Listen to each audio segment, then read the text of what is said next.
Hey there, and welcome to Vetrepreneur Spotlight, where we take you behind the scenes of some of the companies that we're working with right here at the National Veterans Memorial Museum. I'm your host, Justin Locke, coming to you from inside the Museum Exchange. This month, for the month of May, in honor of Memorial Day, we have a special company that we work with here. Is Till Valhalla Project, and their founder is Corey. Thanks for being here, Corey. We appreciate it. I really appreciate you guys having me. Yeah. So as always, we like to start with what makes you a vetrepreneur, and that is your military service. You mind, talking about what, why you went in, and then where you went from there, what kind of job you did? Yeah, sure. So I joined the Marine Corps in 2011. I signed up to be infantry, so I wanted to be a rifleman, either that or transition into machine gunner or something like that. But I knew that I wanted to be infantry. So when the opportunity came, which are pretty abundant in the infantry, but when the opportunity came, I kind of seized the moment. I went in, I think, in July of 2011, and when I got in, I got exactly what I wanted. I was a rifleman, and then I ended up getting moved over to become the saw gunner. So I kind of got a little bit of the best of both worlds there.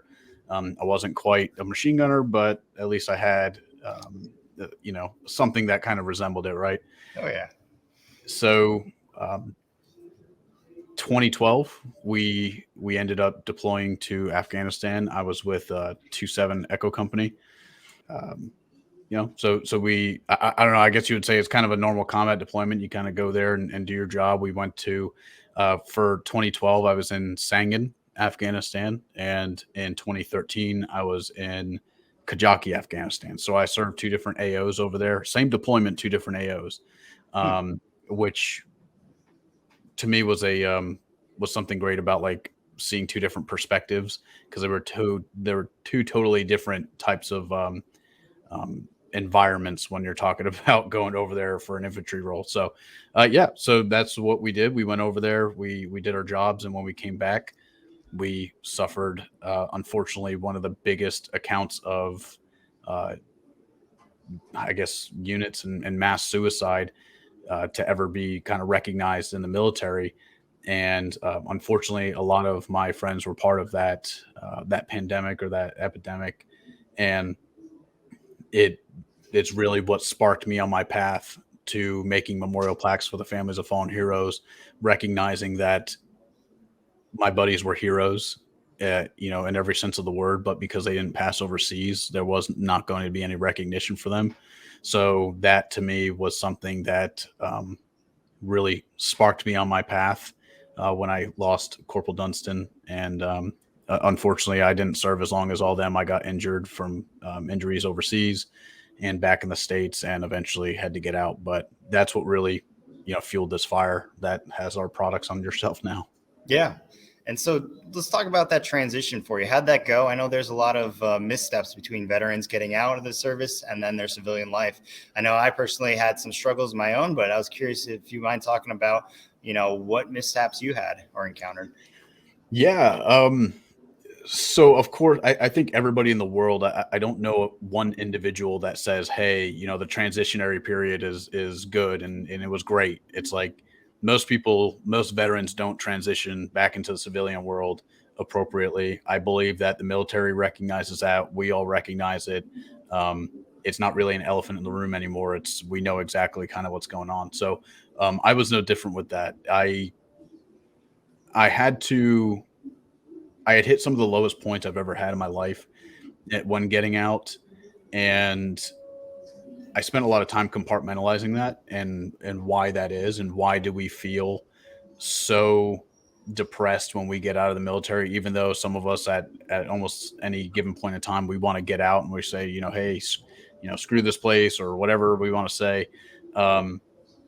But what I compartmentalized that down into was, when you're in the military, especially at any sort of young age, you have a lot of responsibility, and you have more, not only responsibility, but just power in communication and in friendship and in brotherhood. You have so much connection with the people around you, on an emotional level, on a physical level, and so on and so forth, that when you get out, there's something that a 2-week transitionary period isn't ever going to fix. when you get out and you're 19, 20, 21 years old, 22, and you get out and you're no longer in charge of millions of dollars worth of equipment, you no longer have um, you no longer have responsibility of people's lives the way you did before. You're not recognized in the same way you are in the service for what you do and your work ethic. What I tell people is, I'm like, when I got out, even though we had served two different combat areas in Afghanistan, and I got out, I was like, I was no more qualified to flip burgers at Burger King than the average kid. And I said that took a very big toll on me, because I went from, hey, you know what, you're doing a great job. Your metrics are based on your standard, or on your physical fitness and your mental fitness and your ability to retain knowledge and do your job effectively. It went from that to feeling like I had no purpose left in life, even though the most important stuff, that what it felt like was the most climactic part of my life, was behind me, Mm-hmm. because Yeah. I went and we did things that most people never do in their lifetime. And then you come back and now you're like, I'm 22 years old, the best part of my life is behind me, and I just lost my value. And then it's like, well, and then we kind of follow that, and it's like, oh, why are veterans taking their lives? And I think the answer gets kind of obvious. Yes, very much so. And I think you hit it right on the point. It's no longer about awareness of this transitional period mishap. How do we fix it from here? And that's one of the things we do here at the National Veterans Memorial Museum so much, is trying to make sure that bridge is shortened. It's easier for service members to transition out from their, unique experiences that they've had within, a 19-year-old kid's perspective. That also translates so much into a realistic real world scenario. And so I appreciate you sharing that story. That definitely goes deep. And then it also transitions to Valhalla project. And you mentioned earlier about the plaques you guys do. You mind talking about the plaques? Yeah. So a lot of people recognize Valhalla Project as a clothing company, but at the end of the day, what I try to tell people is that the plaques came first, the clothing came second. This whole thing started with me losing people that I care about, and trying to find a way to trying to find a therapeutic outlet for us, or for myself, to remember them and commemorate them for the heroes that they are, and for the heroes that they were, knowing that they were never going to get time in the spotlight, so to speak. So when I lost Dunstan and I got that dreadful phone call that said, "Hey, Dunstan's gone," that something inside me broke, and I said, "Well, I know where he's been. I know what he's done. I've known all this, but because he didn't fall overseas, it's not to the world. It's not going to matter. There is not going to be any news coverage. There's not going to be any publications. There's not going to be anything like that. Not, so that stuff didn't sit well with me. And at that point, I was still at some of my lowest levels in life. So I was drinking a lot, and I was, despite never drinking in the Marine Corps, I was a goody two shoes Marine. No drinking, no smoking, no nothing. I just focused 100% on physical fitness. And, to the point where I got out, and just like that transitionary period, they're not telling you how much stuff you're going to be drinking. They're not telling you how your mind is going to hit rock bottom, and how to get out of it. So anyways, but with Dunstan's passing, that sparked that, hey, I'm going to go home, or I'm going to go to work. I'm going to go to college for engineering. I'm doing my things. But when I come home, it's time to honor Dunstan and honor the other guys I lost. And that turned into a situation where, when I sobered up, I wasn't able to keep the memorial, because it didn't feel good that I had something to commemorate him like that, but his mother didn't. Yeah. So eventually that turned into me donating that memorial at a surprise to her. And it was so well received that other individuals said, "Hey, well, if you made one for Dunstan, well, then aren't you going to make one for Holt? And aren't you going to make one for Coy? And aren't you going to make one for so?" And I was like, you know what? You guys are absolutely right. If I honor one, I have to honor them all.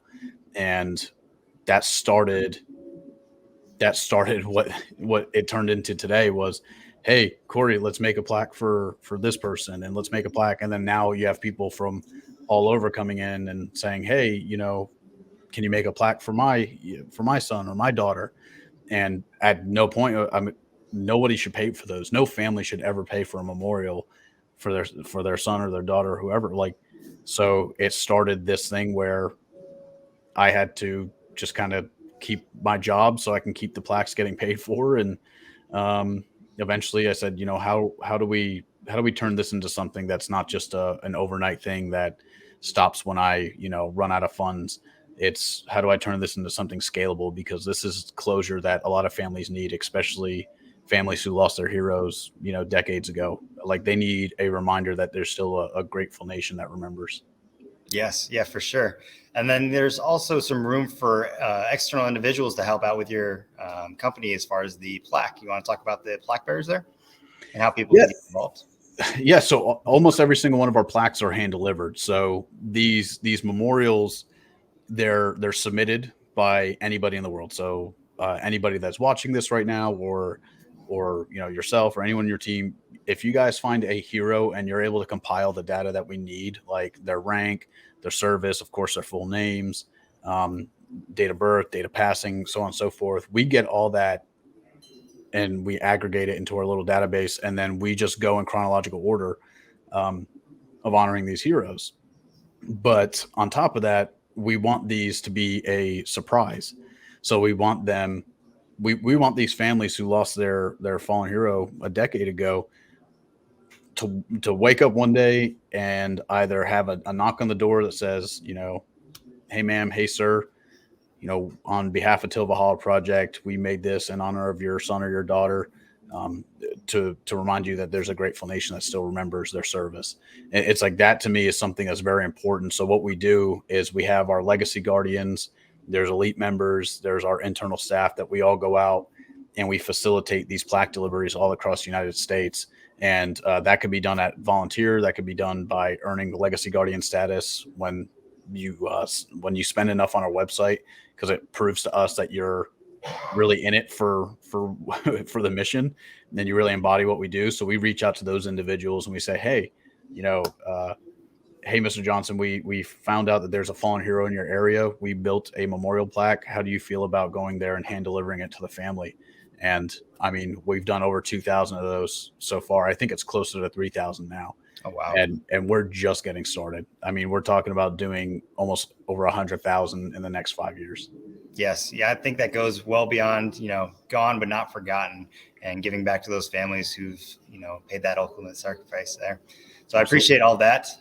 It's huge. But you also mentioned earlier that you guys have a little bit of clothing associated with your company as well. You want to talk about what items you have available or where people could check it out at?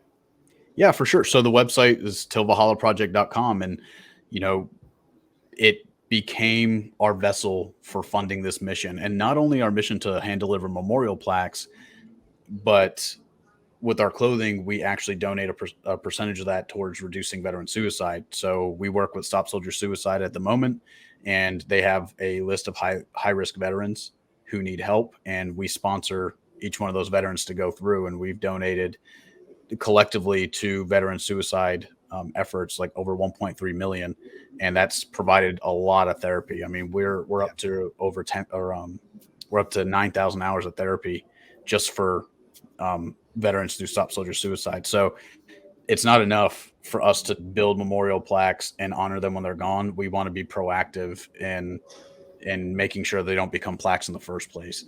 So that was a main objective. But yeah, all our clothing, but you'll notice our clothing on tillvalhallaproject.com it's motivational, it's inspiring, it's tasteful. You're not going to find dark humor. You're not going to find anything that says, whiskey helps or anything like that. We're in general, we're all about promoting the right mindset to keep our veterans here, to keep those who in support of our veterans in positive mental health, and to honor heroes and to bring tribute to our heroes all together. So that's the type of apparel you're going to find when you get on our website.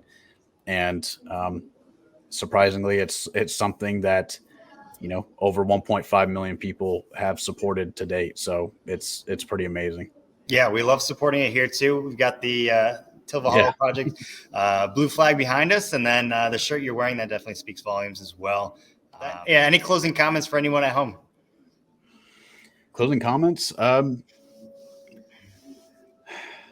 mean, reach out for help. I mean, that's really all I want to say. I mean, there's plenty of opportunity here for me to promote the brand and whatnot. But at the end of the day, I mean, I think if anything, if you go to our website and if you don't buy anything, it's just look at and embody the messages that are on the shirts. Do reach out for mental health. Do talk to people.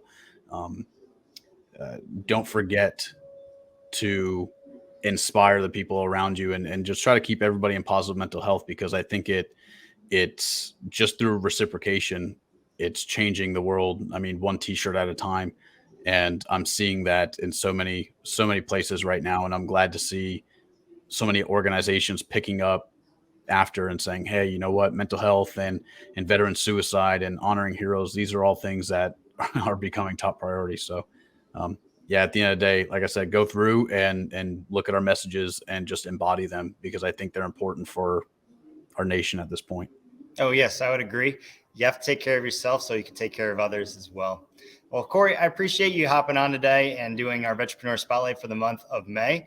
It ties in perfectly because at the end of the month, we have Memorial Day, especially with a couple programming events here at the National Veterans Memorial Museum. With more information online at nationalvmm.org. To check out Till Valhalla Project in store here, definitely come on down. Or hop on the website and check out those messages that Corey was talking about up there. But ultimately, this is the month that we pay homage to all of those who paid the ultimate sacrifice. And we want to make sure that we are giving back for all their sacrifices to the freedoms that we have today. So I appreciate everyone at home tuning in today for Vetrepreneur Spotlight. And as always, make sure you're shopping veteran. Thanks.